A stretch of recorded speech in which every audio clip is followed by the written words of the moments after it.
All right, first up today, an important message about our pollinator friends. They're vital to our ecosystem and include bees, birds, butterflies, I didn't know this, bats, and beetles too. The problem is there's an urgent need to protect them, and that's where you come in. You got to keep their habitat intact and not mess with their homes. That's right. So here to rescue them and us is the plant doctor, Melinda Myers. She is a gardening expert and author. She represents the American Transmission Company, which is supporting her fight to save the birds and the bees. Good to see you. It's great to be here, and it's always good to talk about such an important issue. And I guess one thing I want to emphasize, whether you're in an apartment, a small city lot, or you have a large suburban lot, or you're in the country, we can all help the pollinators, and it's so important.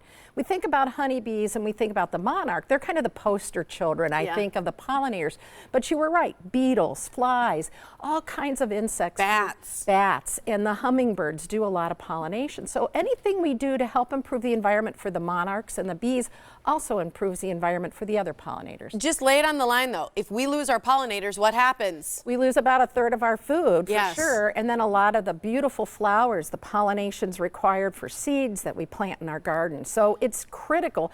Plus, if it's a dangerous habitat for pollinators, it's probably not a good habitat for us either. Yeah, so it's food, it's the flowers obviously, but it's plant-based fibers, edible oils, medicines, and lots of other products. So this is a big deal. We lose it all if we don't protect our pollinator friends. You're exactly right. And it's easy. We can all do some very simple things. Really quick, the basic, what does a pollinator do?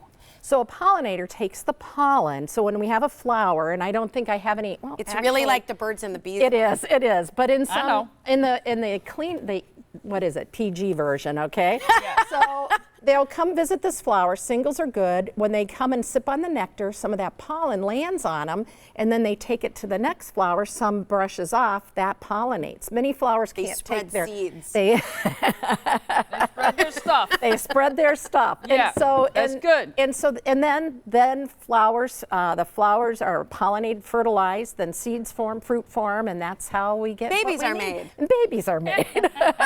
Who thought that was going to be the discussion? You're welcome. Exactly. So what can we do to help them? You know, water. You know, a simple bird bath, shallow, a sloping side, so the bees and the butterflies can sip. Even the birds don't have to be submerged. How do you keep it away so that you're not getting mosquitoes? Good point. So you can use mosquito bits or dunks, which is an organic control. However, just change it. When I water my containers, I just change the water in my bird baths, so it's part of that routine. For me, if it's part of the routine, it happens. Sink a shallow container with sand, keep it damp. Sprinkle some sea salt on the surface, and that's where you'll see bees and butterflies. They'll lap up the minerals. Oh, you just put I didn't know that. Yeah, exactly. And what's so cool is it's a great photo op and a great opportunity to that's all you need to do. And then no risk of mosquitoes. Exactly. Okay. And so that's a fun way to do it. So that's they're going to retain water then. That's right. Yeah, right. Nothing worse than a fat butterfly, right? Worse than a fat butterfly. Really flapping those wings. They're working hard. Yeah. Shelter, if you have plants, you're providing a lot of shelter, leaving your perennial stand. You can make some I just took sumac stems, drilled holes in the end. Oh, what? You want to make sure, look up mason bees and get the correct size and depth. And then what's nice about these is I'll put them in a bucket for winter to insulate them. And then in spring, I'll put it out, they can emerge, and then I can just compost these and use clean new stems so I don't worry about diseases. So we want to be careful. What do? They go hang out in there? So do they make honey in there? It's really funny. The females will back in, lay an egg, go back out, get a little dab of mud, seal off that cell, then she backs in, lays another egg. I watched this for 20 minutes. Is it like they're making a honeycomb though? It's like this is how they're brood. They're laying their eggs here. So this is for the young to be. And so this is where they lay their eggs. And where would you put this to That's attract great. bees? You could put it in a tree, hanging on a post, facing like southeast, so it warms up early in the day. Look at that, Melinda. That's really cool. And you can even do a block of wood and drill holes, make sure it's not treated. Oh, okay. Right, because you don't want to hurt the things you're trying to help. Holes here. Yeah. Okay. And then you can also buy some cool, cute ones. That's really cool. You know, and then just replace those bamboo stems every year so they have fresh, or a lot of people use little paper tubes. So we've got water, really neat. we've got shelter, but food's all important. Well, and I'm thinking about people being home for the summer with kids, and I'm thinking, what an awesome thing to teach kids about pollinators, protecting them, something active to do, a do-it-yourself. You could do the bath, you could do the sand thing, you could do all this in one day, and then tend the plants that are good for pollinators. Exactly. And I brought along a monarch caterpillar from my garden. I think Oh, he's in there? He's in there. So this was my Tiff was shaking it granddaughter. off. I know. Oh, I wasn't, but I was, oh. Can you see? And you can lift the can I- leaf can out I- if you want.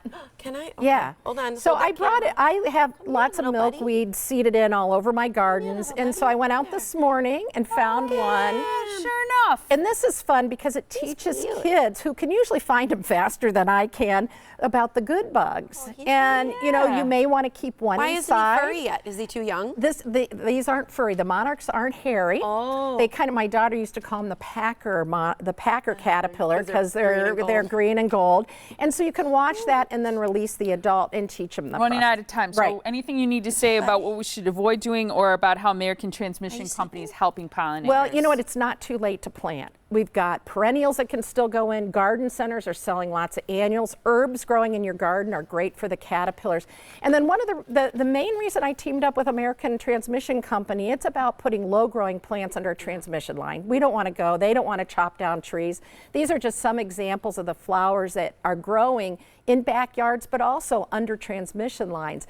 And they're creating these contiguous corridors. You know, think about the transmission lines. What a perfect place for pollinators. Yeah. If they don't have to go from my yard to your yard to the neighbor's yard, they use a lot of energy doing that. So when they can go down the transmission line and they can feed, they can lay eggs, they can reproduce. And then the other cool thing they're doing is they're monitoring the monarch's path migration and beefing up the milkweed in those plantings Really so that there'll smart. be plenty of food for the caterpillars. Okay, they developed a pollinator guide too, with Yes. a list of pollinator attracting plants, which is great that you can include in your garden. It's free. It can be downloaded at atc-growsmart.com. You can see it right there. Again, it's free. Help support the pollinators by downloading that and plant some in your landscape this year. Great lesson for kids and fun stuff to do this summer. And you can still get annuals from seed like marigolds and zinnias, and kids love that. They'll plant the seeds, they'll be blooming before school starts. That's awesome. And we're giving give away us a this basket too. So call us right now at 414-799-4444. Caller 7 wins all the great stuff that's in there to get started in planting. So thank you very Wonderful. much, and I look cutest forward to little everyone face. helping. All right. Appreciate it. Thanks so much.